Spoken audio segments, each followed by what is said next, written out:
გვაქვს ფესტივალის გახსნა და ხსნის ამ ფესტივალს პატივი ერგო სოხუმის კონსტანტინე გამსახურდიას სახელობის დრამატულ თეატრს.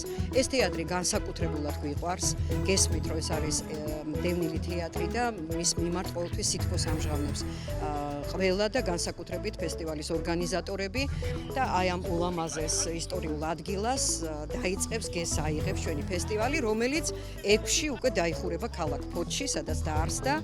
გაიხსნა ფესტივალი ნოქალაქევში, სენაკში, სადაც თვარის მოტაცება სპექტაკლი იქნება დადგმული და მე იმედი მაქვს, რომ გაოცებული იქნება არა მარტო მაყურებელი, არამედ ეს სპექტაკლი იქნება ერთ-ერთი სანიმუშო სანახაობა მთელი საქართველოსთვის. რეგიონული თეატრების საერთაშორისო ფესტივალი 6 წელიწადია უკვე ყოველწლიური სახე აქვს, ასე ვთქვათ, 6 წელიწადია, მე-6-ით იმართება წელს. 3 რიცხვიდან 6 რიცხვის ჩათვლით ფესტივალი ფოთში გადაინაცვლებს და 6 სექტემბერს იქნება ფოთის თეატრის წინ დახურვა. ეს ცხოვრება შურითაა. უაღრესად მნიშვნელოვანი ფესტივალია და წარმოადგენს ჩვენს რეგიონებში თეატრალური კულტურის დიდი ტრადიციების ღირსეულ გაგრძელებას.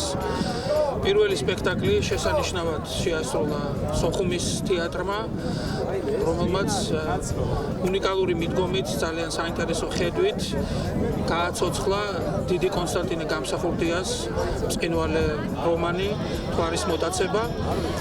მე მინდა მთელ საზოგადოებას მიულოცო ფესტივალის გახსნა. ჩვენი ხელოვნება არის მაყურებლისთვის და სხვანაირად ჩვენ არ ვარსებობთ და ფესტივალი იძლევა იმის საშუალებას, რომ ჩვენ შევეცადოთ ჩვენი ნამუშევრები გავაცნოთ მაყურებელს. ეს დიდი დღესასწაული იყო ჩემი აზრით, რადგანაც ღია ცის ქვეშ გაიხსნა ფესტივალი სოხუმის თეატრით. ეს არის რეგიონალური ფესტივალი და მართალია სოხუმის თეატრი უკვე 3 წელია თბილისშია, მაგრამ ჩვენ ვიგულისხმებით, რომ ვართ აფხაზეთში და ჩავთვალოთ, რომ დღეს აფხაზეთიდან ჩამოვედით და ვითამაშეთ თვარის მოტაცება. ამიტომ მე ძალიან ბედნიერი ვარ და რა თქმა უნდა, მთელი დასი, ყველა ადამიანი, ვინც იღებდა მონაწილეობა, სტაფი, აბსოლუტურად ყველა, იმიტომ რომ ნოქალაქევში ამ ულამაზეს ადგილას თვარის ფონზე გაცოცხლდა თვარის მოტაცება.